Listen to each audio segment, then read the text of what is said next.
Bonjour. Bonjour.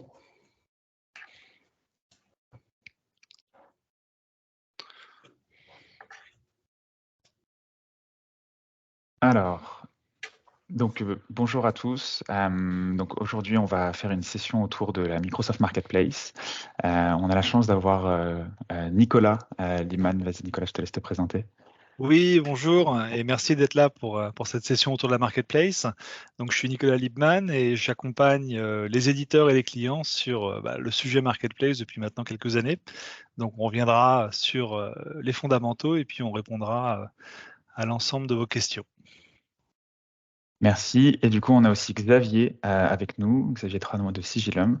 Vas-y, je te laisse te présenter un petit peu, Xavier. Bonjour à tous. Donc, Xavier Tranois, je suis un des cofondateurs de Sigilium. Et Sigilium, c'est une plateforme pour piloter l'ensemble des signatures email de l'entreprise et en faire un média qui soit à la fois efficace et mesurable. Et donc, on va revenir ensemble sur les opportunités autour de la marketplace et comment on a travaillé tout ça avec WeTransact. Super. Et donc, je me présente également, Alexandre Pascal. Donc, moi, je suis Managing Director chez WeTransact pour la partie Americas. Et on vous présentera un peu l'activité de WeTransact et comment on accompagne sur la Microsoft Marketplace. Nicolas, je te laisse nous présenter l'agenda. D'accord. Alors, aujourd'hui, effectivement, on va revenir sur ma partie. En tout cas, j'animerai les fondamentaux de la marketplace. Donc, pourquoi la marketplace et bien la comprendre et quelles sont les opportunités quand on est un éditeur de basculer effectivement sur la marketplace Azure et de repenser un peu son go-to-market. On aura la chance effectivement d'avoir Xavier qui nous présentera son retour d'expérience, un petit peu ce chemin vers la marketplace et puis pas que la partie publication de la solution de la marketplace, mais aussi qu'est-ce que ça génère en termes de business, tout simplement, incrémental. Et puis, enfin, on aura Alexandre Pascal qui viendra parler de WeTransact, qui est un des partenaires Microsoft importants pour accompagner justement les éditeurs vers la marketplace et regarder un petit peu quel go-to-market, puisque ça va au-delà de la publication dans la marketplace. Donc, Alexandre, voilà, vous devriez être globalement euh, au point sur l'ensemble de ces sujets suite à cette session. Nous, d'un point de vue Insight, ce qu'on constate, et vous devez certainement le percevoir aussi, c'est que nos clients consomment de plus en plus de software. Et c'est, quelle que soit la taille des clients, quelle que soit l'industrie dans laquelle ils se trouvent, la part du SaaS augmente énormément. Ça pose un certain nombre de questions côté client en termes de comment je manage mes coûts cloud. Est-ce que j'ai la bonne approche pour accéder à l'innovation? Est-ce que ça s'intègre bien à ma stratégie de conformité, de gouvernance, de sécurité? Et c'est précisément pour ça que Microsoft a autant investi sur la marketplace Azure. Par ailleurs, côté technologie, on voit bien que l'IA, il y a un véritable momentum autour de ça qui force à la fois les clients, les éditeurs à se réinventer, se renouveler en utilisant notamment l'IA générative avec de nouveaux cas d'usage qu'on voit apparaître quasiment tous les jours. Et donc dans l'autre, on voit effectivement une très belle croissance de la marketplace Azure. Quand je dis une très belle croissance, c'est des croissances à 3 chiffres depuis quelques années maintenant. Cette croissance, elle est principalement impactée par 3 choses. La première, et qui a été peut-être le déclencheur, selon moi, c'est la crise sanitaire. La crise sanitaire a forcé bon nombre de clients à changer leur modèle d'approvisionnement cloud et on a vu effectivement une croissance très importante des transactions dans la marketplace. La deuxième facteur important, c'est peut-être même le plus important, c'est la confiance de nos clients dans le cloud Azure et des clients qui sont toujours plus nombreux à s'engager et à se committer sur des montants importants, sur des volumes importants et dans la durée sur Azure à travers ce qu'on appelle des contrats MAC. Alors la relation entre ces engagements Azure et la marketplace, elle est très simple. Les clients qui bénéficient de ce type d'avantages et de contrats MAC peuvent décrémenter 100% de ce qu'ils achètent en termes de solutions éligibles dans la marketplace. Donc ça a évidemment porté beaucoup la dynamique dessus. Et enfin, un autre aspect important et plus sociétal, c'est les digital natives qui arrivent effectivement de plus en plus nombreux et qui effectivement impulsent des dynamiques autour justement de l'accès à l'innovation simplifiée et du modern procurement à travers effectivement la marketplace, et j'ai même envie de dire les marketplaces. Alors, là, je passe toutes les slides, j'espère qu'elles défilent bien en même temps. Elle défile très bien. C'est le cas. Alors, les impératifs de croissance, quand on est éditeur, ils sont nombreux. On en a pris 3 pour un petit peu illustrer notre propos. Le premier, c'est évidemment travailler sur l'aspect innovation. L'aspect innovation, il est clé dans son portefeuille de solutions pour se différencier. Et de ce point de vue-là, le portefeuille de Microsoft à travers OpenAI apporte, on va dire, des réponses extrêmement convaincantes pour les éditeurs qui se réinventent tous les jours et inventent de nouveaux scénarios d'usage grâce à l'IA générative. Mais ce qui change vraiment via la marketplace, c'est la mise à disposition de ces solutions. Et aujourd'hui, quand on est éditeur et qu'on veut travailler sur sa croissance, on va travailler évidemment à s'ouvrir vers de nouveaux marchés, à travailler son time to market. Et le fait de pouvoir publier rapidement sa solution dans la marketplace est évidemment un facteur extrêmement important de croissance pour aujourd'hui tous les éditeurs qui nous font confiance. Et puis en troisième point, c'est évidemment un focus sur l'adoption et la rétention des clients qui est on va dire, clôture ce triptyque qui, on va dire, sont des facteurs de succès pour les éditeurs. Alors, la partie modern procurement, elle change aussi un petit peu les choses côté client. Aujourd'hui, côté métier, on voit vraiment, évidemment, un appétit grandissant pour l'innovation et l'accès à l'innovation. On a besoin d'agilité, on a besoin de répondre à des problématiques très concrètes très vite. Et la marketplace, effectivement, permet ce type d'accès simplifié à la transaction, à l'innovation. Quant aux achats, on a besoin effectivement de travailler sur des logiques d'optimisation, de performance économique, d'efficacité. Un des points, typiquement le single billing, donc la facturation consolidée dans Azure, est quelque chose qui plaît énormément. La possibilité d'optimiser des investissements au travers des contrats Mac aussi. Donc on est vraiment dans des logiques qui s'intègrent beaucoup plus dans comment je vais pouvoir optimiser au mieux les investissements de mon organisation. Et puis côté IT, tout ça doit se faire et s'orchestrer effectivement avec une gouvernance qui doit être très claire, un contrôle qui doit être très fort, et puis une sécurité dans la manière de transacter et d'opérer ces transactions. Et c'est pour ça qu'on a aussi lancé la Private Marketplace qui permet à nos clients effectivement d'ajouter des policies, de mettre un layer de gouvernance et qui prévient aussi de la même manière le shadow IT. Donc ça, finalement, chaque division, chaque personas trouve des avantages très clairs dans la marketplace Azure. Alors pour les clients, ce qui va être très important, c'est, je le disais, l'accès à l'innovation, le pouvoir acheter en confiance sur Azure, de pouvoir effectivement travailler des déploiements beaucoup plus simplifiés via la marketplace, d'avoir une facturation consolidée. Donc ça a l'air de rien, mais quand on reçoit des centaines de factures, c'est des arguments qui sont extrêmement importants. Et puis, une logique aussi d'optimisation des investissements et de performance économique quand on est client Mac. Donc ça, ce sont vraiment les principaux avantages pour les clients. Pour les éditeurs, c'est la possibilité d'accéder à de nouveaux marchés dans 144 pays. Donc, vous avez accès très vite à de nouveaux clients. Vous allez pouvoir simplifier vos transactions et votre déploiement via la marketplace. Et puis, vous allez pouvoir aussi travailler sur ce que je disais, ces contrats Mac qui représentent aussi finalement une opportunité importante comme accélérateur de business pour les éditeurs. Parce que si vous avez une offre qui, elle, est éligible Mac, vous allez forcément pouvoir capitaliser dessus. Et même si ça ne représente pas une opportunité en tant que telle, c'est clairement un accélérateur. En tout cas, c'est ce qu'on observe.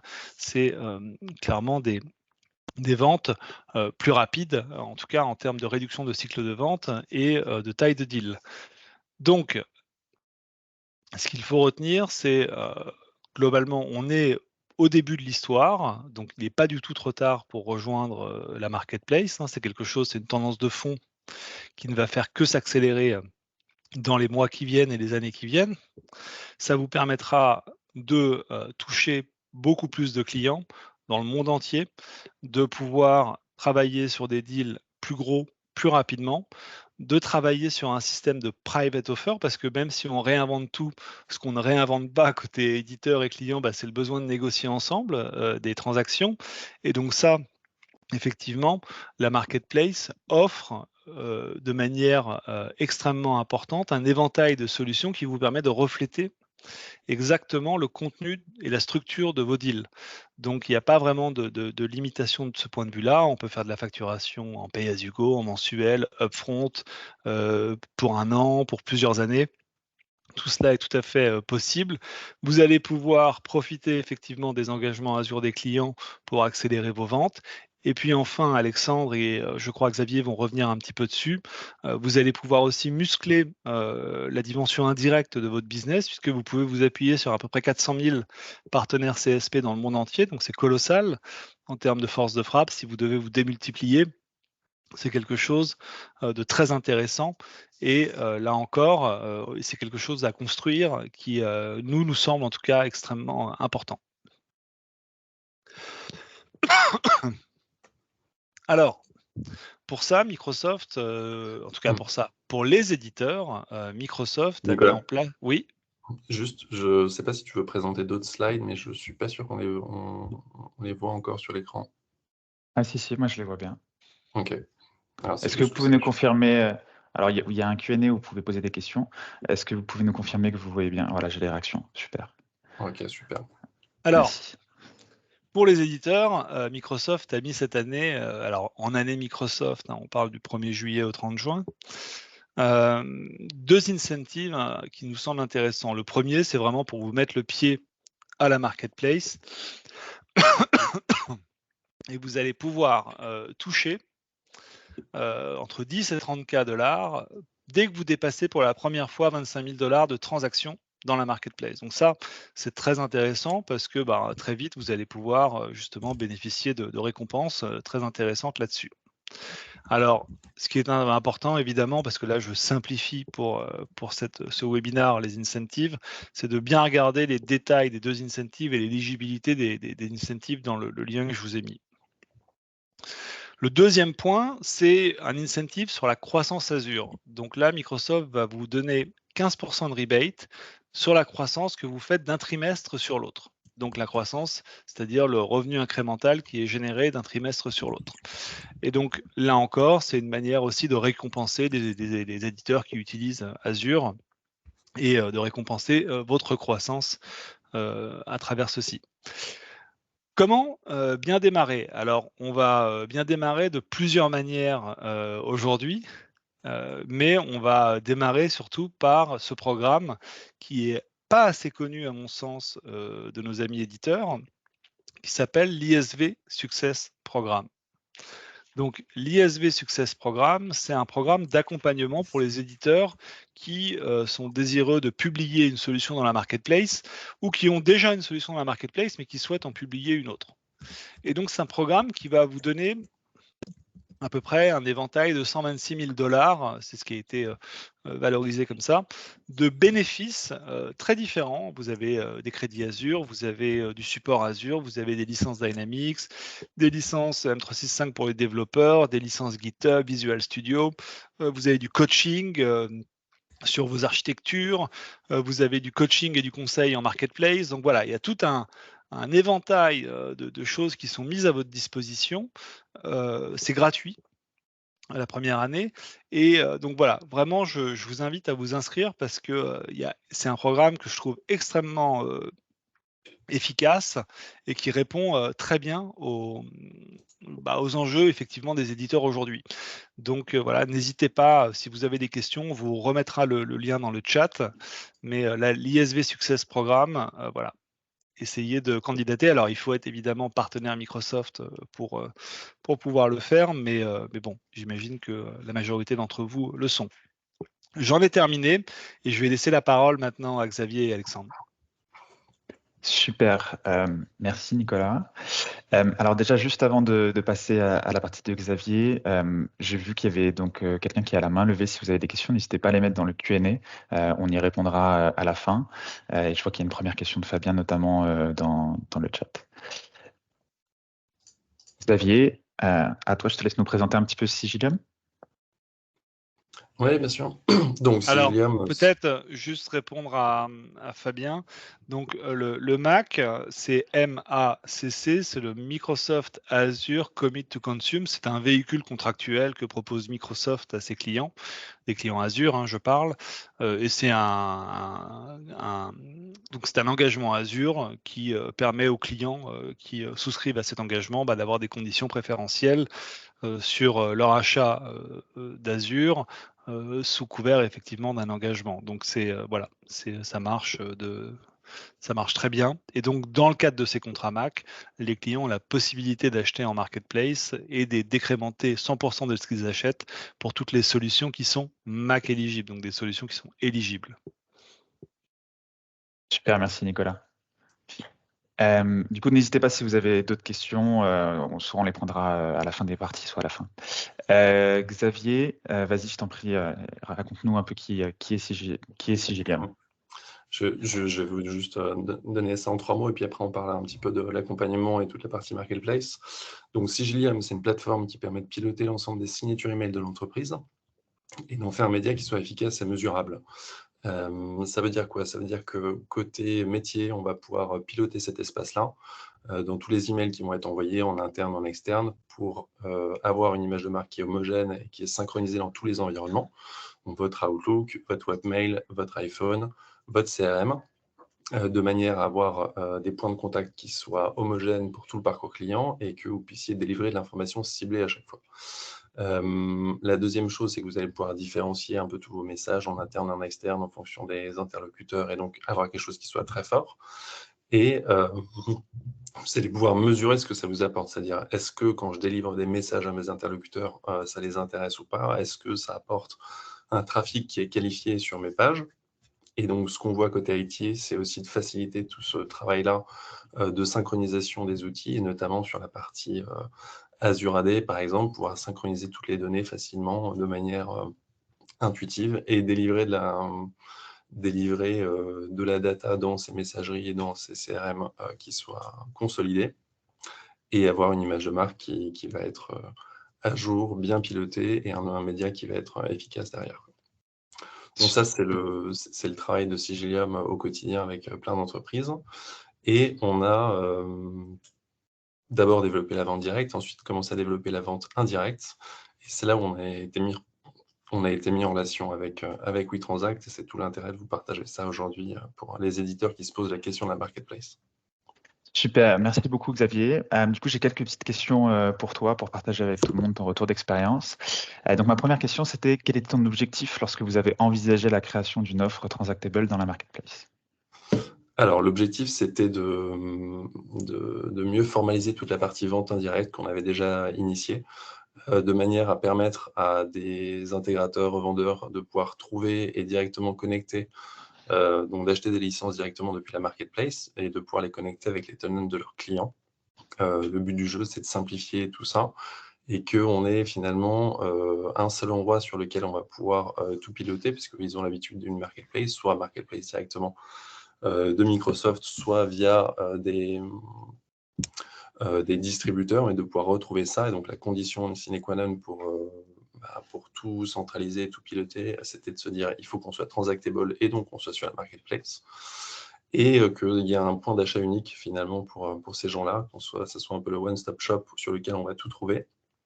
Et Nicolas l'a évoqué juste avant, cette solution éligible Mac, qu'elle puisse être dans les logiques d'achat des grands corporates ou des grandes entreprises qui ont des licences 365.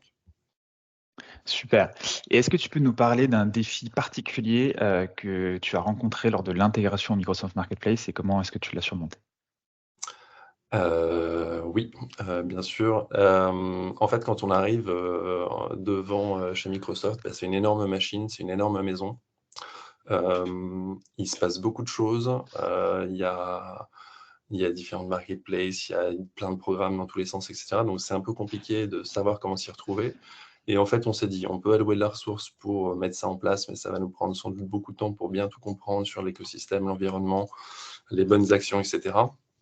Et donc, on a préféré se tourner vers un spécialiste de la marketplace en se disant: «On va gagner énormément de temps, on va être sûr des bonnes actions, on va pouvoir tout mesurer et avoir, des dashboards pour tout piloter derrière». Et donc le vrai défi, c'était de se dire: «Comment ça marche, de l'intérieur cette grande maison?» Et faisons appel à un expert, un spécialiste qui va nous permettre de gagner du temps là-dessus et de mettre ça en place en quelques jours plutôt qu'en quelques mois, quoi. Super. Et est-ce que tu peux nous partager quelle a été la plus grande réussite de Sigilium depuis que vous êtes sur la Microsoft Marketplace et quel rôle a joué votre stratégie de Marketplace justement dans ce succès? Bah, la plus grande réussite, d'abord, c'est le mettre en place rapidement avec WeTransact là-dessus.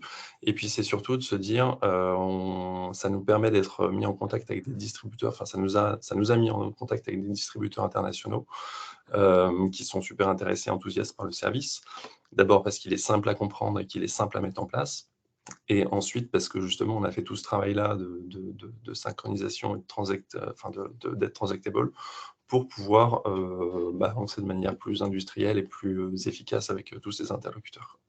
Donc la vraie réussite, c'est aussi dans la mise en relation avec ces partenaires, ces distributeurs-là, grâce à WeTransact. Et est-ce que tu as découvert des opportunités inattendues ou tiré des leçons importantes grâce à ton expérience sur le Microsoft Marketplace? Euh, je vais revenir un petit peu sur ce que je disais, mais je vois 3 leçons. La première, c'est de dire, faut passer par un spécialiste, en fait. Enfin, c'est vraiment la bonne approche, c'est de se dire: «Je vais pas y arriver tout seul» ou «Je vais pas», même si j'ai de la ressource en interne que je peux allouer, et cetera. Il faut passer par quelqu'un qui comprend tout parce que, même si on est plein de bonne volonté, en fait, c'est tellement gros, complexe, et cetera, qu'il faut arriver à naviguer un petit peu au milieu de tout ça. La deuxième leçon, c'est, de ne pas croire que parce que je suis transactable sur la marketplace, ça va me générer du business sans que je fasse rien. Il faut communiquer dessus, il faut, s'appuyer, enfin nous, c'était l'objectif, s'appuyer sur, de la vente indirecte, un réseau, construire tout un réseau de partenaires, pour que ça marche, vraiment. C'est le bon préalable et c'est comme ça que ça avance. Mais, c'est pas c'est pas une fin en soi, enfin il faut continuer là-dessus. Et puis je dirais la troisième leçon, c'est que, en fait, les transactions, donc elles sont enregistrées. Finalement, le client ou l'intégrateur achète à Microsoft telle ou telle licence, et cetera. Donc il va transacter, enfin il va passer un contrat avec Microsoft. Donc après, il y a tout un process, de facturation, qui est automatisé, mais qu'il faut bien suivre. Et donc il y a un peu de délai aussi entre le moment où les licences vont être achetées et le moment où ça va arriver sur votre compte, directement. Donc se dire aussi, voilà, il y a un process qui se met en place, un peu comme la vente indirecte, c'est un petit peu plus long à se mettre en place, mais par contre ça avance, ça déroule et on bénéficie de la visibilité, de la force de frappe du réseau Microsoft. Nicolas parlait de 400 000, de 400 000 vendeurs indirects derrière. Enfin, c'est un énorme réseau derrière. Voilà. C'est une belle machine une fois qu'on a mis tout ça en place, quoi. Donc c'est ça un peu les 3 leçons que je retiendrai de ça.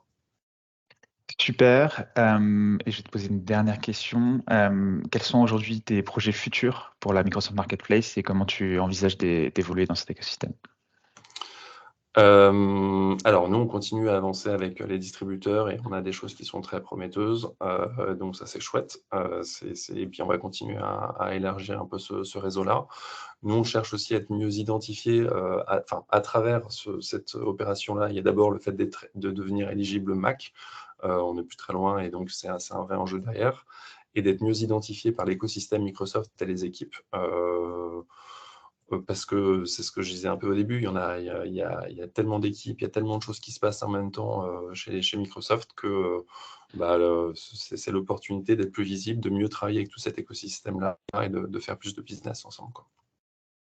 Et pour que ça soit clair aussi pour tout le monde, parce que je connais un petit peu l'histoire, est-ce que tu peux préciser à tout le monde que tu as bien vendu et que tu fais du business aujourd'hui avec la Microsoft Marketplace? Je sais qu'il y a des éditeurs qui ont eu plus de frustration avec la Marketplace historiquement parce qu'ils n'ont pas réussi à avoir des ventes. C'est bien ton cas aujourd'hui. Ouais, tout à fait, en direct, en indirect, on est, je dirais on a commencé il y a quelques mois et on est alors on est sur des paniers moyens qui sont peut-être sur moins gros que d'autres éditeurs, mais on a fait 60 000 € de transactions directement via la marketplace, donc c'est pas inintéressant. Avec des paniers moyens qui sont autour de 1 700 €, 2 000 €, donc on est, ouais, c'est 1 700 € le panier moyen chez nous. Donc on est, si vous êtes des plus gros éditeurs, vous aurez des plus gros deals et vous allez aller plus vite. Nous, on met ça en place et en quelques mois, on a trouvé des choses quand même assez intéressantes à développer, quoi. Super, merci beaucoup. N'hésitez pas si vous avez des questions pour Xavier dans la partie Q&A. Et en attendant, du coup, je vais continuer. Ah, je vois qu'il y a une question. Comment se rémunère Microsoft? Quel modèle? Abonnement? Tu veux prendre, Nico, comme tu veux. Ouais. Alors, juste, je vais lire la question. La question, c'était la rémunération de Microsoft sur la Microsoft Marketplace. D'accord, ok.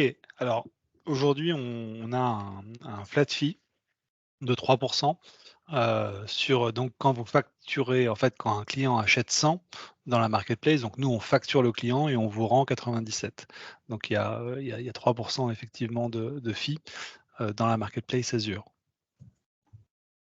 Voilà, tout simplement. Et après, Super. peut-être l'intérêt aussi, Vas-y. tu vas revenir dessus, Alexandre, c'est qu'il y a des paliers sur lesquels il y a des rewards aussi sur le fait de passer via la marketplace.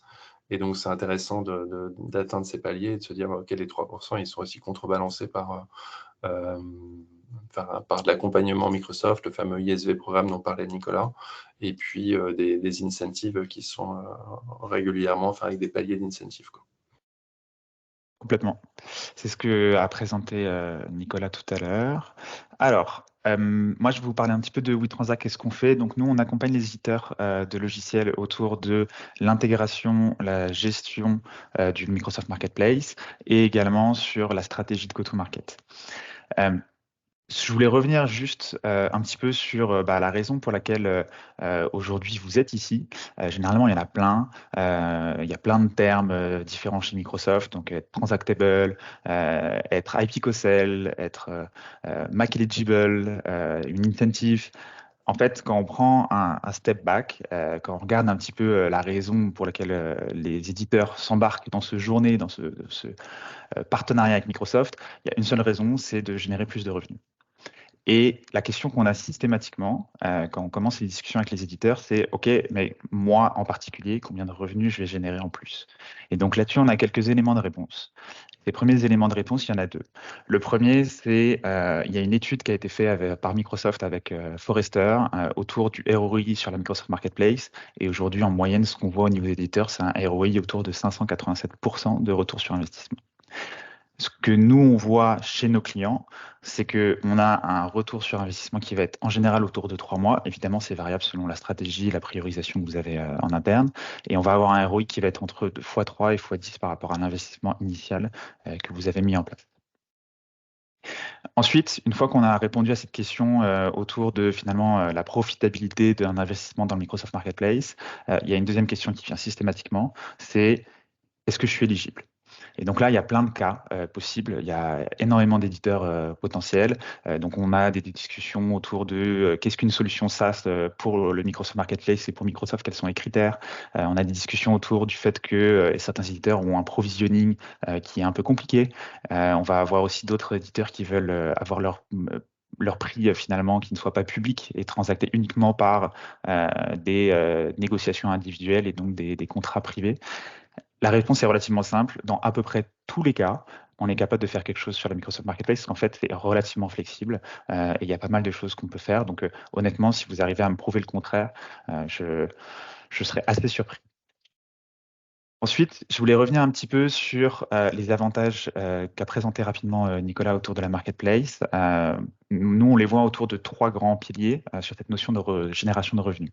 Le premier, c'est générer plus de chiffre d'affaires.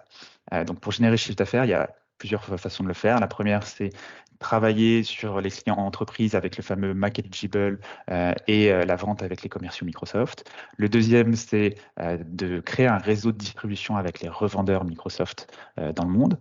Et le troisième, ce sont les incentives pour aller chercher plus de revenus, qu'on a la chance d'avoir des incentives qui sont relativement significatives, en tout cas jusqu'à fin juin.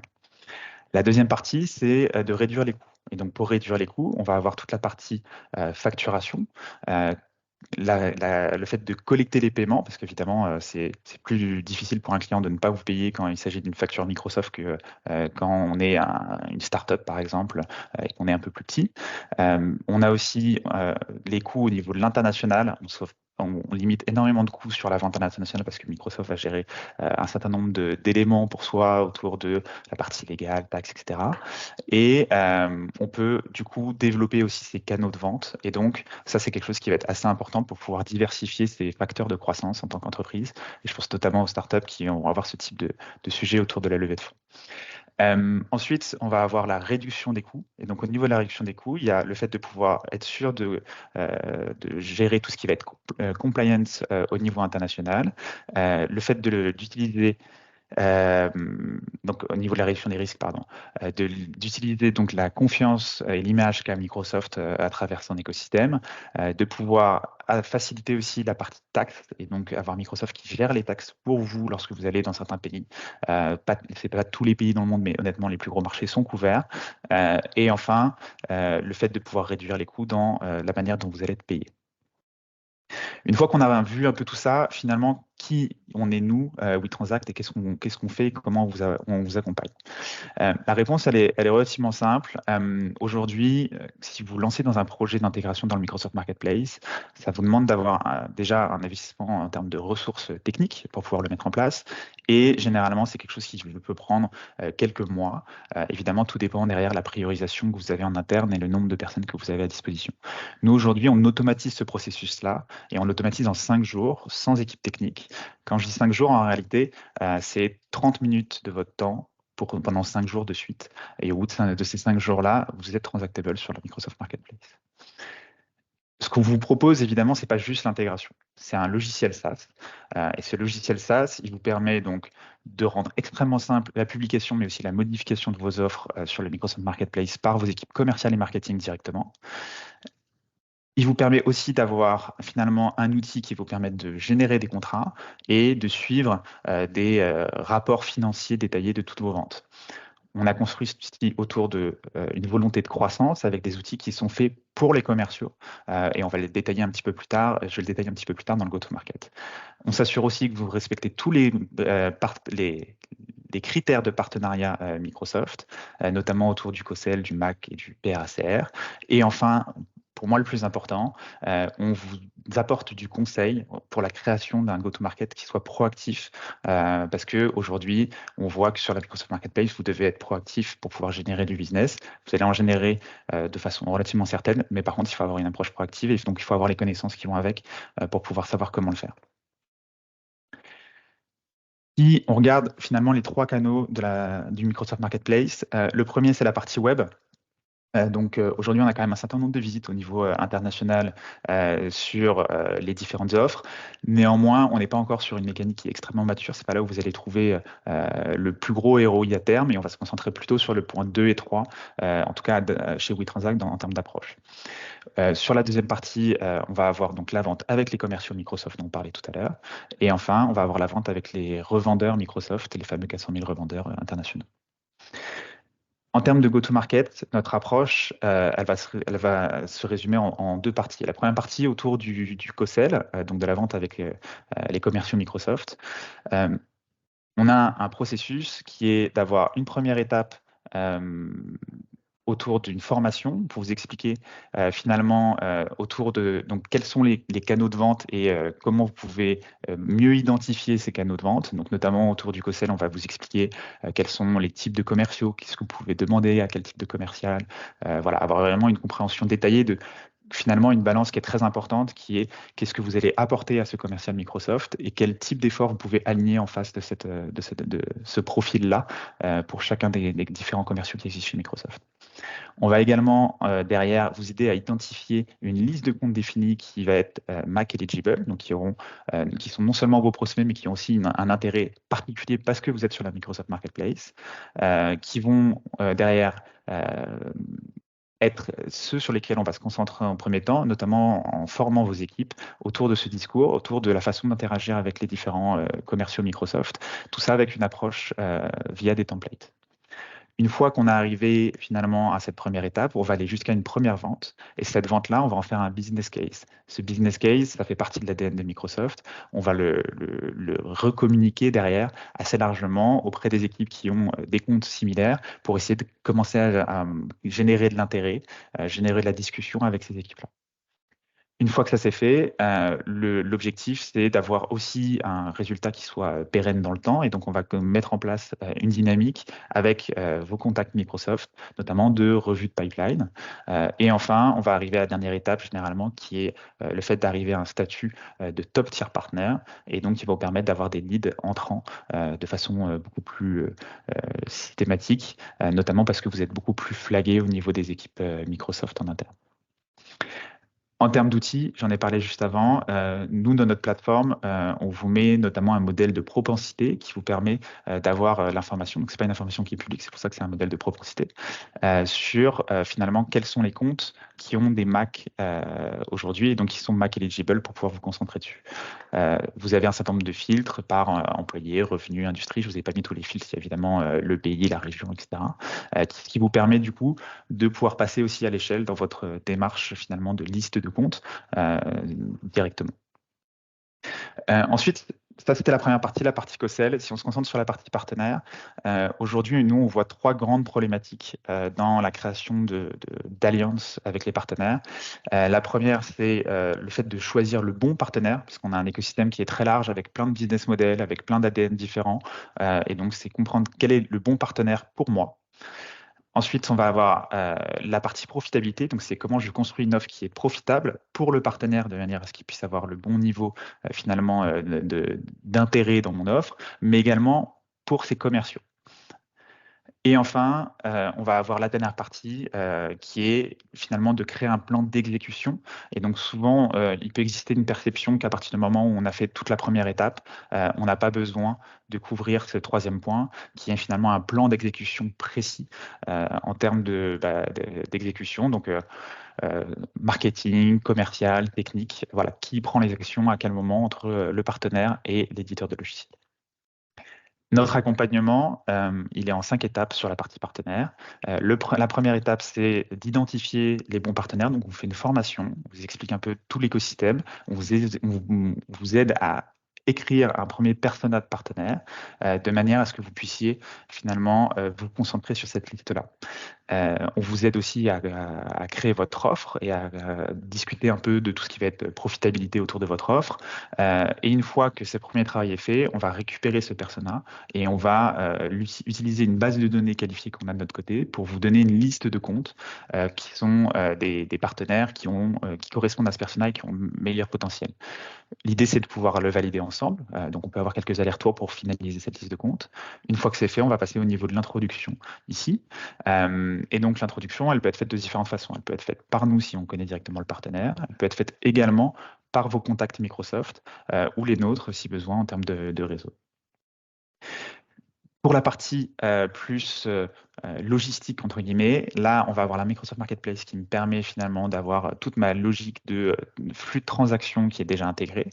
Donc, c'est relativement simple au niveau du partenaire. On peut avoir juste quelques sujets autour de la création de SKU, donc de références de produits sur lesquels on va pouvoir vous accompagner selon la typologie de partenaire. Et enfin, on va avoir la partie excellence opérationnelle, où là, on utilise un partenariat avec un outil qui s'appelle Reveal, qui est intégré aussi, y compris dans notre plateforme, qui vous permet de faire l'intégration entre votre CRM et le CRM du partenaire pour pouvoir finalement connecter vos commerciaux et les leurs sur des deals. Pareil, je vous ai mis un exemple.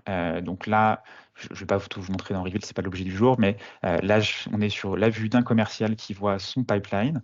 Et sur ce pipeline, il va voir systématiquement si ses clients sont les clients d'un partenaire, et donc comment il peut rentrer en contact avec lui pour pouvoir justement construire ce partenariat et construire une vente en commun sur ce client qu'il a déjà en prospect, sur lequel il a déjà des discussions actuelles.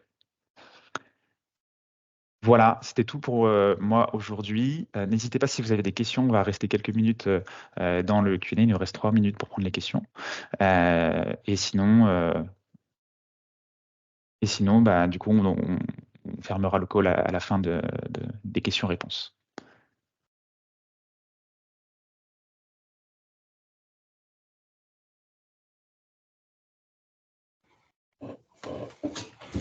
Déjà, peut-être merci à tous. On était content de partager ce retour d'expérience avec vous. J'espère que ça vous a appris des choses ou levé des freins sur pourquoi aller rejoindre la marketplace et les équipes de Nicolas via WeTransact aujourd'hui. Et donc, on sera ravis de partager cette expérience-là ou de revenir sur certains points si vous avez besoin. En tout cas, 2 bons points de départ. Le premier, celui que j'évoquais autour du programme ISV Success, c'est vraiment la première marche si vous voulez en savoir plus sur la marketplace. Et donc, il y a un petit questionnaire à répondre sur lequel, évidemment, il faut montrer son intention de publier dans la marketplace. Et un deuxième, qui est ce que vous voyez à l'écran, c'est-à-dire de contacter WeTransact si vous souhaitez externaliser effectivement cette approche, qui est une autre forme et qui est très convaincante là-dessus. Nous, on se doit évidemment de ne pas prôner de choix, mais en tout cas, les échos des clients WeTransact sont tout à fait très bons. Donc, c'est pour ça qu'on s'associe dans ce webinaire. Et merci beaucoup en tout cas pour votre temps et votre écoute. Merci beaucoup Nicolas et Xavier. Alors on a quelques questions. Donc je vais commencer par Fabien qui demande une idée du modèle d'affaires de WeTransact. Alors, chez WeTransact, on a un coût fixe par annuel. Donc, peu importe la volumétrie finalement de business que vous faites à travers le marketplace, vous aurez un coût fixe. Voilà, n'hésitez pas à nous contacter, on pourra en discuter plus en détail. Il n'y a aucun problème. Nos prix sont publics, vous les trouverez aussi sur Internet si vous cherchez. Mais voilà, du coup, on a un prix fixe qui comprend l'ensemble de ce que j'ai présenté et qui a un coût récurrent annuel. On a aussi une autre question d'Antoine sur comment fonctionne le règlement du markup partenaire via la marketplace. Alors, ça, je peux prendre, c'est comme tu veux, Nico. En fait, c'est très simple, il est directement prélevé sur la facture. Donc le markup, il est à destination des éditeurs. Hein, évidemment, pour que le modèle fonctionne, les clients payent ce qu'ils doivent payer et donc ne payent pas plus cher. En revanche, on prélève sur ce qu'on rend à l'éditeur les 3%. Oui, je pense que c'était plutôt pour la partie indirecte pour les partenaires. Et donc, en fait, vous Ah, allez d'accord. choisir. Ouais, t'inquiète pas. Vous allez choisir la marge que vous voulez donner à un partenaire revendeur Microsoft. Et donc, du coup, finalement, c'est la même chose que ce qu'expliquait Nicolas. Le client va être prélevé de la somme totale et vous allez recevoir moins les 3%, moins la marge du partenaire, le restant du revenu. Vous allez pouvoir le sélectionner après par partenaire. Vous pouvez sélectionner avec notre plateforme, notamment par géo. Voilà, vous pouvez rentrer un peu dans le détail. Vous pouvez même rentrer sur des marges spécifiques sur un deal d'un client, d'un partenaire par exemple, où vous allez proposer donc une marge plus importante pour un deal ou des choses comme ça. Donc vous avez pas mal de flexibilité sur cette partie-là. On avait une autre question sur, alors pouvez-vous partager s'il existe une stratégie ou un programme pour adresser les entités du secteur public? Alors, il n'y a pas une marketplace dédiée sur le secteur public. On a certains clients d'ailleurs qui n'hésitent pas à acheter en marketplace, mais on n'a pas aujourd'hui une vraie stratégie à proprement parler sur le secteur public, qui est un secteur extrêmement important pour Microsoft. Hein. Par ailleurs, on a une division entière sur le sujet, mais ça fait partie des chantiers effectivement qu'on investigue en ce moment. Voilà, et après, un autre élément de réponse, c'est que souvent dans le secteur public, il va y avoir des partenaires qui vont porter des marchés. Et donc, c'est aussi dans cette stratégie de pouvoir vous matcher avec les bons partenaires où on va pouvoir finalement chercher spécifiquement les partenaires qui ont une appétence spécifique sur une industrie comme le secteur public par pays. Et donc, du coup, on va pouvoir vous mettre en relation avec les bons partenaires. On avait une autre question sur comment se passe une vente marketplace si un partenaire revendeur, entre parenthèses SHI, SCC, SoftwareOne, les revendeurs bénéficient également de réductions sur le prix public proposé aux clients, 10-15%. Comment Microsoft gère ce discount via la marketplace? C'était un peu la question de tout à l'heure sur le fait de pouvoir finalement définir une marge de votre côté par partenaire. Donc, vous pouvez changer cette marge-là par partenaire spécifiquement.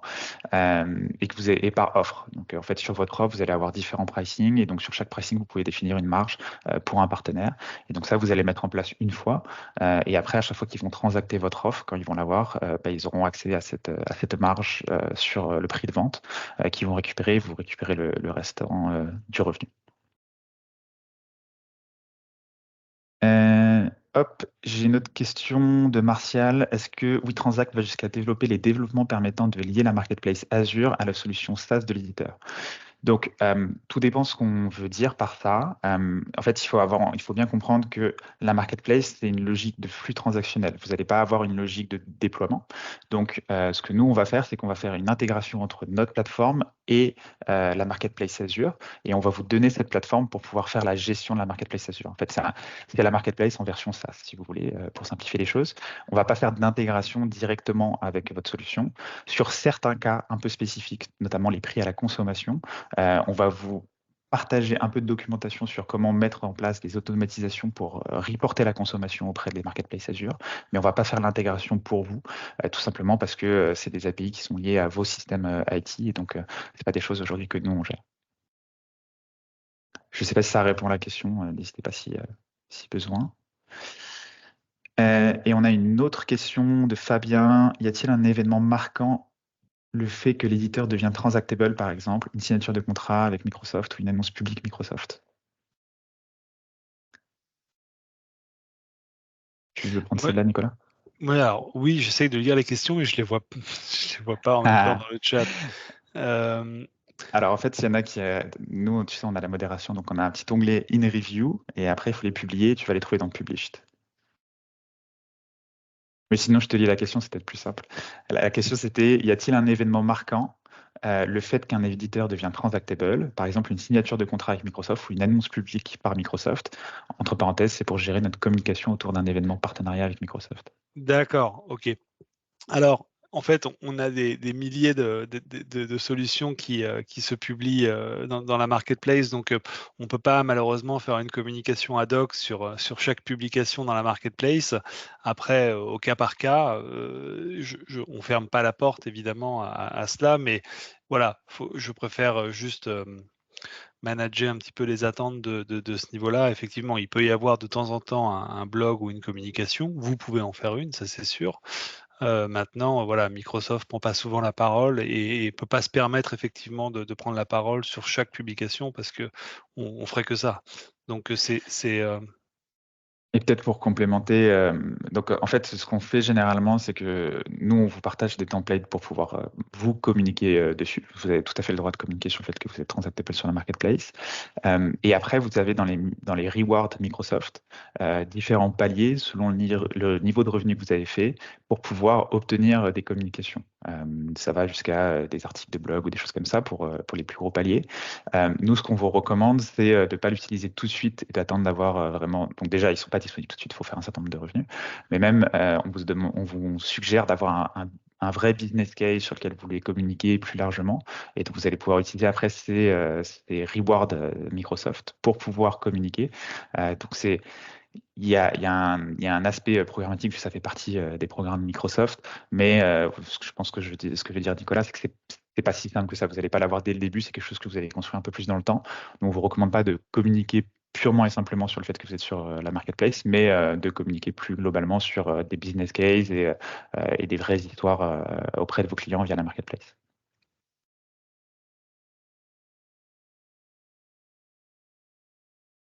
Voilà, je crois qu'on a fait le tour des questions. On a dépassé un peu le timing. Merci à ceux qui sont restés avec nous. Et puis, on vous remercie d'avoir participé. Et puis, on espère vous discuter très prochainement de vos différents projets, si vous en avez. Et puis, merci Xavier et merci Nicolas pour merci. ce webinaire. Avec plaisir, ravi d'avoir été avec vous cet après-midi. Au revoir. Merci beaucoup.